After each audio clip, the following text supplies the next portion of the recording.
Hey y'all, I am reporting live from my car. Sorry if there is a glare for the sunlight. But anyways, y'all, I am dedicated. I am back, y'all. I have to catch up on these reviews. So I am here to give y'all my review, my take of The Haves and the Have-Nots. This is season 6, episode 4, titled The Surgeon. Okay, I was a little confused because at this point, everybody that was in the hospital is out of the hospital. So I didn't know what the surgeon was about, but we figured that out by the end of the episode. Anywho, but before I jump into it, if this is your first time on my channel, please click that subscribe button. I promise to give you great commentary on some of your favorite shows, just like this one. And click that like button. And for my returning subscribers, thank you so much for your continued support. And y'all click that like button, okay? Okay. So jumping right into it, y'all, because I'm on break, okay? So the episode is titled The Surgeon. And it starts off with my fave, Great Value Obama, okay? He is stressed out because Candace has stressed him out, okay? And he done finally had to call it quits with her because he is not going to tolerate disrespect, okay? He is the president-elect. You will not disrespect, okay? So he in there, and Landon, of course, just like loves his dirty draws, and he's his assistant. So Landon is in there to like help him. He's like listening to him vent. I mean, Landon is probably as heartbroken as he is, okay? So at this point, Charles is like drinking because he's venting to Landon on like how like he wishes he could just go to the store. He wishes he could just go to the park with his kids. He wishes he could just, you know, up and do like regular everyday stuff. And the closer and closer it gets to him like really taking like the Oval Office, he's realizing like my life is about to be different. Like this is not exactly what I thought it would be. And at least I thought I was going to have Candace, you know, to make it a little bit more normal for me. But I ain't even got her. Like this is about to be horrible. Like whatever. Okay, so at this point, Landon is confused. He like, why you still think about Candace? And Great Value Obama is like, you know what? I don't even know. Like, it's just something about her. I can't stop thinking about her. I wish I could. Like, I don't know if it's the hustle mentality in her, but like me and her, we relate. And I don't know. I can't get her off my mind. But, you know, hopefully it'll happen, okay? We'll see.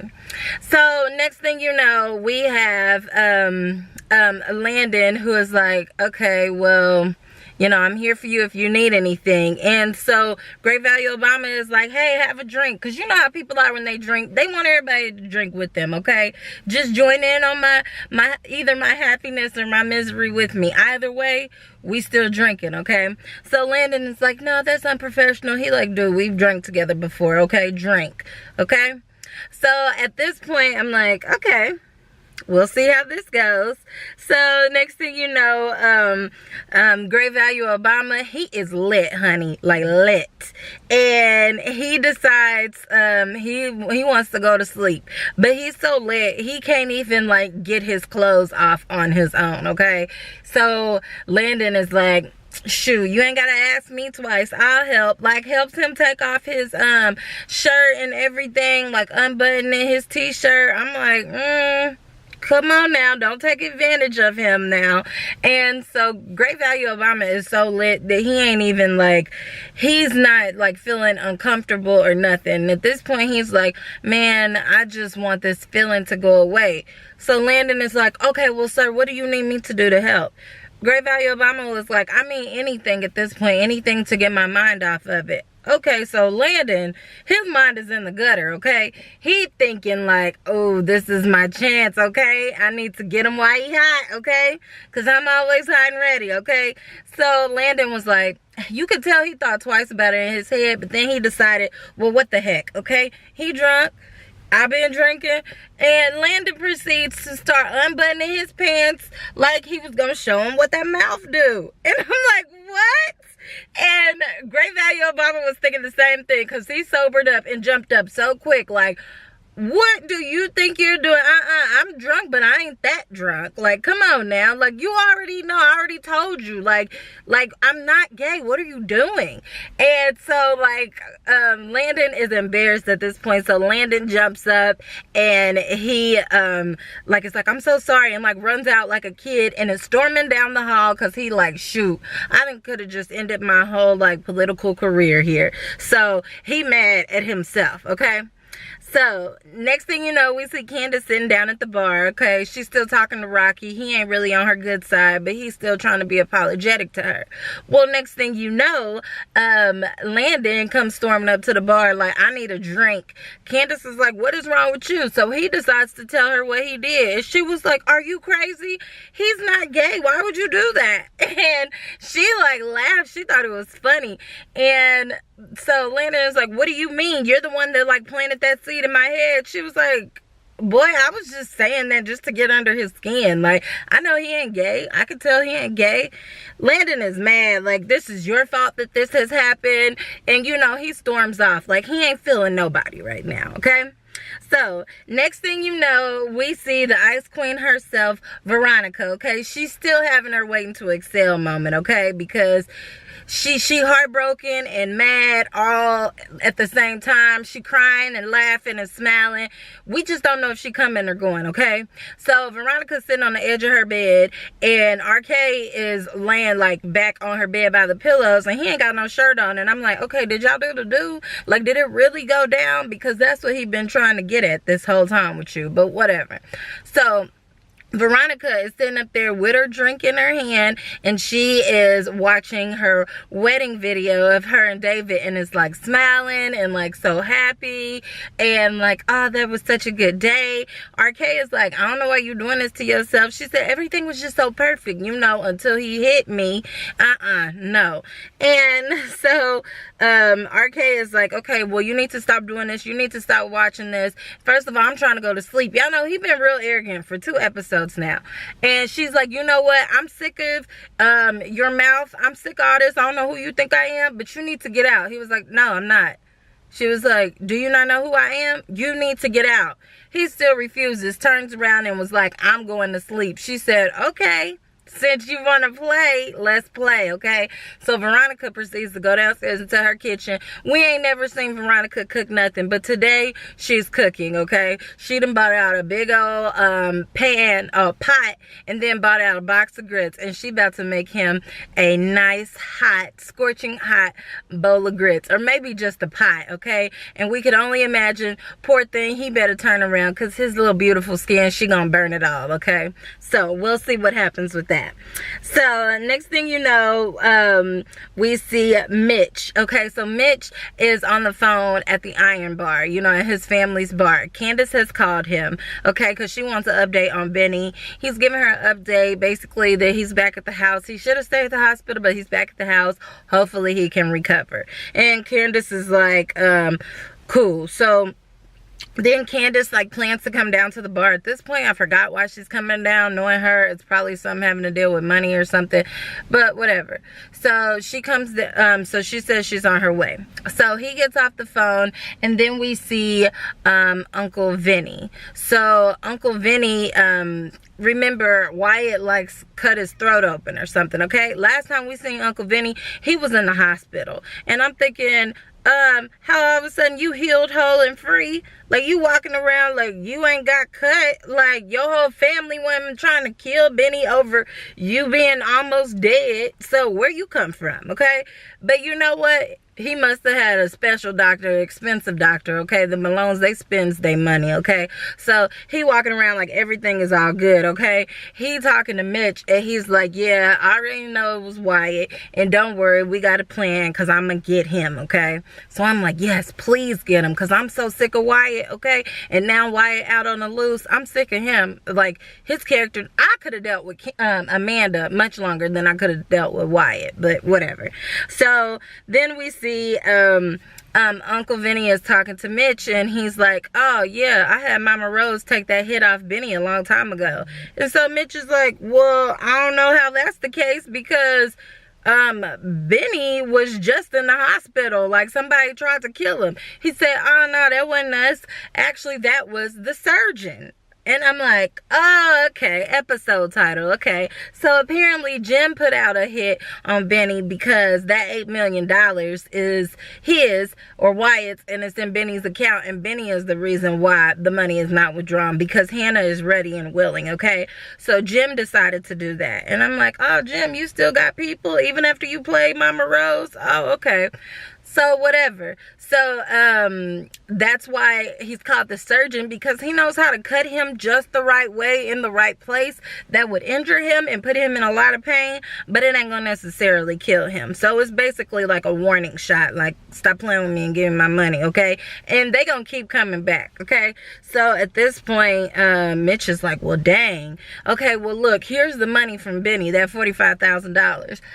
And Uncle Vinny was like, okay, well, I only called off the hit because I thought you had the interest. Where's the interest at? He was like, man, he broke. You know he ain't got it. He said he is not broke. He got $8 million in his bank account. Hey, y'all, my bad. My camera died. I already got a whole new outfit, y'all. It's a whole new day, okay? It's been a struggle, but I'm gonna get through this video. Okay, so where I left off, Uncle Vinny basically needs his money, and there's no excuses at this point because Benny got $8 million in his account. Okay, so now we see Hannah, okay? Hannah is at home trying to pretend like she a good little Christian girl, but y'all know from last episode she has invited Derek to stay over, okay? So they land in the bed and Derek is like, look, I gotta say something, okay? I can't help it. Now, you know you don't wear that to sleep. So we looking at Hannah. Hannah got on her lingerie. I think her hair is all done up too, y'all. Now, y'all know we done seen Hannah have some pretty rough days on this show. So she knows she was putting a little extra sprinkle on it since Derek was gonna be sleeping in her bed with her that night, okay? So she tried to play it cool, like, what are you talking about? I always wear this to sleep. He said, no, you don't. Girl, I seen them moo-moos in your bathroom while I was in there taking a shower. I was looking for a towel. I wasn't being nosy. And she was like, what? She started laughing because she got caught. And then she's like, okay, you got me. I just wanted to, you know, feel sexy. And he was like, okay, but you already know this is hard enough for me. I'm a man and you playing this little tease game with me. So, you know, they're just like laughing and stuff, going back and forth. Now, this could have eventually turned into something, but here comes Benny, okay, acting like he 10 years old and his mama can't get her groove back, okay? He be straight blocking. So he comes in like, hold up, what is this? What is going on? Dude, get up out of here, okay? I don't even like you here. Get up out my mama's bed, get up out my mama's house. Like, just being real disrespectful, okay? Like, he ain't got his groove on with Melissa in the house, or Melissa and all kinds of other people. Veronica, come on now. Okay, so at this point, Hannah is like, are you serious? And he was like, mama, what you wearing? Like, you know you don't wear that to sleep. You know you be wearing them moo-moos to sleep. Like, everybody's saying the same thing. So Hannah and Derek don't even feel like arguing with Benny. Benny is clearly still in pain. He is still like leaning over, holding his stomach. And I'm like, Benny, you should have just stayed in the hospital. Like, I don't know, y'all. Benny seems like he's in like an unusual amount of pain. Like, either he needs to go to the hospital or it's gonna get worse before it gets better. But yeah, we know he ain't gonna die because Benny don't die, okay? He got 9 lives just like Veronica. But anyways, so he goes and lays in his mama's bed. His mama goes downstairs to walk Derek out. Okay, so now we have Jim, okay? Jim is at the house with Veronica. He is pissed off to the highest level of pissivity because both of his bozo guards have lost Wyatt, okay? He's like, dang, the house only so big. Like, check the cameras, like, check the perimeters. We'll come to find out they lost him. They saw on the cameras that he, like, shimmied down, like, the balcony and got into the back of Sarah's trunk. And so Veronica thinks this is funny, like, wow, look how all your plans go. You be thinking you got it all under control, but no, now he's in the back seat, or the back of Sarah's car, and she is connected to the DA. So I guess we're all gonna go to jail now. Good job, Jim. Great job. You know what? I ain't even got time for this. I'm about to go call my boo, okay? And because she just feels like Jim is just pitiful. Whatever. Okay, so speaking of Wyatt, okay, he is in the trunk of Sarah's car. Sarah doesn't know this at this point. So Sarah finally parks somewhere. I'm assuming she's going like into work to report back to them. But at this point, she gets out the car and she hears like banging and yelling for somebody to let them out of her trunk. And so she's like, what in the world? Now, first of all, I don't know if I would have opened up the trunk, okay, because what if you was trying to set me up and you would have opened up the trunk and bam, killed me? Like, I'd be like, I'm gonna let you out in a minute, let me call 911, okay? Anyways, so she opens up the trunk and Wyatt hops out like, dang, it's about time. I was about to die up in there. And I'm like, Wyatt, you put yourself in there. Shut up, okay? And so he's like, okay, come on, give me some money. She's like, excuse me? He's like, I need a fix. Give me some money. Like, ain't no point in lying no more. Wyatt is like one of those like homeless people on the street that holding a sign that says like, I'm not gonna lie, I just want to drink. Like, like he's so honest now. Like he's not even trying to make nothing up, okay?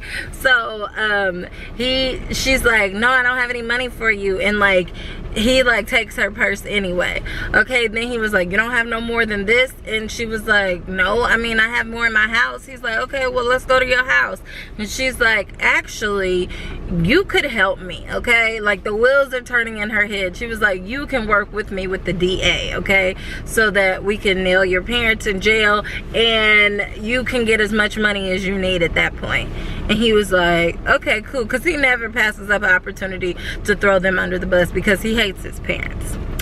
Okay, so now we got Sugar Mama Catherine, okay? Catherine got a whole new name, okay? She is the Sugar Mama, okay? And she's proud of it at this point. Jim been doing it for I don't know how long, and then she got a little taste of it, or should I say a little taste of Broderick and Rocky. And she just got a little something for Broderick. So she calls him because she hot in the pants. And he picks up the phone. He's at work, okay? But at this point, he shook because Jim has already, like, he literally had him by the cojones. And, you know, he was, the way he explained it to Catherine is that Jim threatened him within an inch of his life, okay? Like, basically, he was about to take all his manhood away. And Catherine was like, boy, bye. He just mad because you have more inches than he does. And I'm like, Catherine, oh my gosh.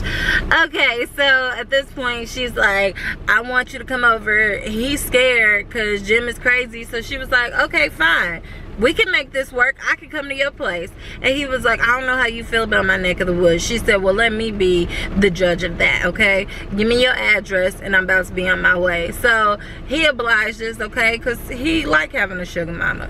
So he gets off the phone. He tells Rocky, like, I'm gonna have to go clean up my house because Catherine is on her way. So y'all, I'm curious to see what his neck of the woods looks like. Okay, so now we have, okay, Damaged David, okay? Everybody got a nickname this episode, okay? David is damaged, okay? Physically, mentally, emotionally, probably spiritually. I mean, David is just hurt at this point. But he taking all this pain, okay? Because he is ready to inflict pain on Veronica, okay? So at this point, Madison, the nurse, is at the house helping him change his bandages. He has Jeffrey help him at some point as well. Madison even offers David pain meds because we can tell he has burns. Like, he's in a lot of pain. He can, like, barely, like, talk sometimes because he's in so much pain. David was like, no, I don't want no pain medicine. Madison was like, I think you should consider it. David said, no. Veronica wanted me to feel this pain, so I'm going to feel all of it, okay? Because she got another thing coming for the pain I'm about to put on her.